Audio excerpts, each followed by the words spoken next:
अभी तक क्या था ना, आपके सभी रिश्तों में परस्पर सामंजस्य था। आपको अपने हर एक रिश्ते में मधुरता दिखाई देती थी। आपको लगता था आपके रिश्तों में जितनी मिठास है ना, इतनी मिठास तो किसी के रिश्ते में नहीं होगी। फिर चाहे वह रिश्ता हस्बैंड वाइफ का हो, भाई बहन का हो, पेरेंट्स और उनके बच्चों का हो, मतलब आप किसी भी तरीके का बॉन्ड, किसी भी तरीके का रिश्ता अपने बिलोंगिंग के साथ शेयर कर रहे हो। कहने वाली बात यह है कि आपको पूर्ण विश्वास था कि आपके रिश्तों में जो मिठास है वह कहीं और नहीं है। फिर एकाएक ऐसा क्या हुआ कि आपके सारे रिश्ते बिखर गए। जिन आपसे रिश्तों में मिठास घुली हुई थी ना, धीरे धीरे उनमें कड़वाहट आने लगी। आप समझ ही नहीं पा रहे थे कि एकाएक ये सब कुछ आपके साथ क्या हुआ, क्यों हुआ। आपके सो कॉल्ड अपने लोग क्यों आपके लिए षड्यंत्र रचने लग पड़े, क्यों आपके लिए बैकबाइटिंग करने लग पड़े, क्यों आपकी गुडविल को खराब करने लग पड़े। आप समझ ही नहीं पा रहे थे यह उथल पुथल कैसे मच गई। तो यह कुछ और नहीं, आपकी लाइफ में चल रहे ट्रांसफॉर्मेशन पीरियड की शुरुआत थी। जब भी ट्रांसफॉर्मेशन पीरियड आपकी लाइफ में एंटर करता है ना, आपकी लाइफ हिचकोले ही खाती है। आपके सभी आपसी रिश्तों में बिखराव शुरू होता है। आप अपनी मान प्रतिष्ठा पर दाग लगता हुआ देखते हैं। आप अपनी छवि को बिगड़ता हुआ देखते हैं। और जब आप चाहकर भी कुछ नहीं कर पा रहे होते ना, जब हर जगह से आप टूट चुके होते हैं ना, तब आप खुद को अकेला पाते हैं। यू नो व्हाट, ये सारे सिम्टम्स निशानी है इस बात की कि आपकी लाइफ में ट्रांसफॉर्मेशन पीरियड चल रहा है। ट्रांसफॉर्म का मतलब ही है बदलाव, कायाकल्प। एंड यू नो व्हाट, इसी बदलाव को आप अपनी लाइफ में दो तरीके से देख पा रहे होते हैं। एक बदलाव वह है जिसे आपने नोटिस किया होता है। आपके प्रति आपसे जुड़े लोगों के अंदर जो बदलाव आप देख रहे होते हैं, इस बदलाव से आपके दिल को चोट लग रही होती है। आप अंदर से टूट रहे होते हैं, आप खाली हो रहे होते हैं, क्योंकि यह बदलाव आपके अंदर नहीं आया होता। यह बदलाव आपसे जुड़े उन लोगों के अंदर आया होता है जिन्हें आपने कभी अपना समझा था। और यह बदलाव पॉजिटिव नहीं था, एक्चुअली यह नेगेटिव बदलाव था, जिसे आप अपने साथ होता हुआ देख तो पा रहे थे लेकिन झेल नहीं पा रहे थे, इसलिए टूटते जा रहे थे। अब आती है दूसरे बदलाव की बारी, जिसे डिवाइन द्वारा आपके अंदर लाया गया, कॉल्ड ट्रांसफॉर्मेशन पीरियड। इस बदलाव के चलते आपको भी पूरी तरह बदल दिया गया। आपके द्वारा आपके ऊपर ही काम कराया गया। आपकी पूरी बॉडी लैंग्वेज बदल दी गई, आपका थॉट प्रोसेस बदल दिया गया। ऐसा कहा जाए तो गलत नहीं होगा कि आपकी पूरी कायाकल्प करा दी गई, आपका कंप्लीट मेकओवर करा दिया गया। यह वो बदलाव था जो आपके अंदर आया। अब सिचुएशन ये चलती है कि आपसे जुड़े हुए लोग भी बदले हुए हैं और आप भी बदले हुए हैं। आप ना तब तक कष्ट में रहे, आप तब तक दुखी रहे, आप तब तक इस दर्द को झेलते रहे जब तक आपने ना अपने से जुड़े लोगों के बदलते हुए रूप को देख लेने के बावजूद खुद को नहीं बदला था। या यूं कहें कि आप बदल नहीं पा रहे थे खुद को, क्योंकि आप तो ठहरे प्योर डिवाइन सोल और आप खुद को बदल नहीं पा रहे थे।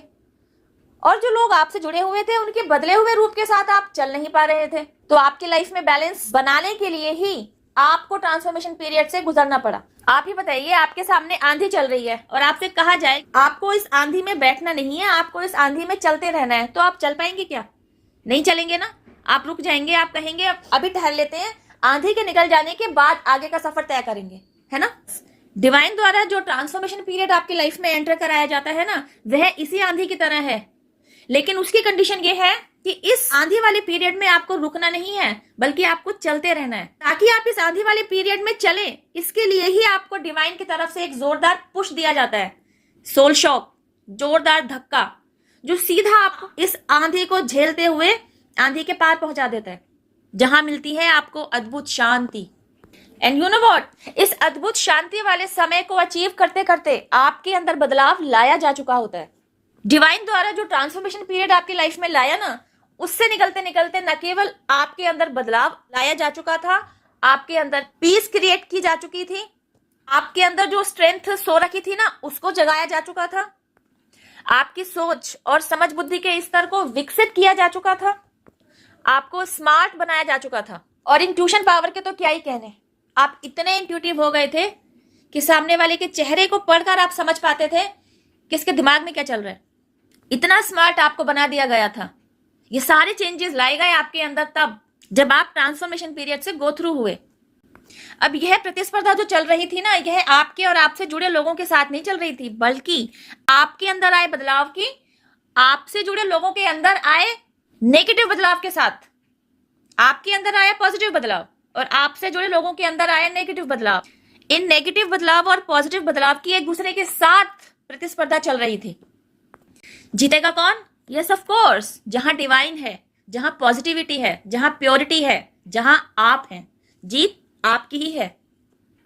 क्योंकि डिवाइन ने आपका हाथ पकड़ा हुआ है और आपने पॉजिटिविटी का, प्योरिटी का, हम्बलनेस का, काइंडनेस का, यही तो है स्पिरिचुअलिटी, यही तो है spiritual path. Choice is yours. आप चाहें तो इस पर चलते हुए परमात्मा को पालें, और अगर आप चाहें तो इस पर चलते हुए अपने फिजिकल वर्ल्ड के जो भी सिनेरियोज है ना, जो भी तामा झामा है ना, उस पर काबू पालें।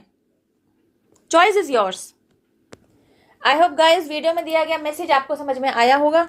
अगर आप खुद को वीडियो में दिए गए मैसेज के साथ रिलेट कर पा रहे हैं तो आप समझ पा रहे होंगे कि आपकी लाइफ में इस समय ट्रांसफॉर्मेशन पीरियड चल रहा है। किसी की लाइफ में से ट्रांसफॉर्मेशन पीरियड आपको बदल कर जा चुका होगा।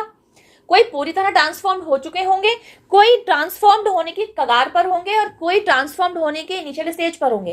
कहने का मतलब है आपकी लाइफ में जब भी उथल पुथल मचाने वाली स्थितियां एंटर करती है ना, वो एक्चुअली आपको ट्रांसफॉर्म करने के लिए ही आपकी लाइफ में एंटर कराई गई होती हैं। Yes of course, with the help of divine, क्योंकि आपको हमको चलाने वाले तो डिवाइन ही है ना। तो बस अपनी आस्था को अपने ईष्ट के साथ जोड़े रखिए, उनका कोई भी एक मंत्र रोजाना चैंट करते रहिए। इतना भी ना कर सके तो I am peaceful, I am happy, इतने ही शब्द को चैंट करते रहिए। जब आप कंटिन्यूसली चैंटिंग करते हैं ना, तो आपकी लाइफ में चैंटिंग की पॉजिटिव वाइब्रेशंस क्रिएट होने लगती हैं। एक काम आपने किया होता है, दूसरा काम आपके पॉजिटिव वाइब्रेशंस कर देती हैं, और फिर आप अपनी लाइफ में मैजिक होता हुआ देखते हैं। आपकी लाइफ में जब भी मैजिक होता हुआ आप देखें, आपकी डिवाइन पावर, जिनमें भी आपकी श्रद्धा है, यूनिवर्स, एंजल्स, आपके एंसेस्टर्स, आपके स्पिरिट गाइड्स, मदर नेचर, पूरे डिवाइन रियल्म को थैंक यू जरूर कहें, इन्हें अपना ग्रेटिट्यूड जरूर दें, क्योंकि आपकी लाइफ में पॉजिटिव बदलाव लाने के लिए पूरे डिवाइन रियल्म की बहुत मेहनत लगी हुई होती है, जिसके बारे में आपको कुछ भी नहीं पता होता। आज आपने इसे जाना है, आज से ही आप डिवाइन रियल्म को ग्रेटिट्यूड देना शुरू कीजिए। अब मैं आपसे मिलती हूँ मेरी नेक्स्ट वीडियो में। टिल देन हैव पेशेंस, रब्बा खैर, जय माता दी, take care, bye, stay blessed.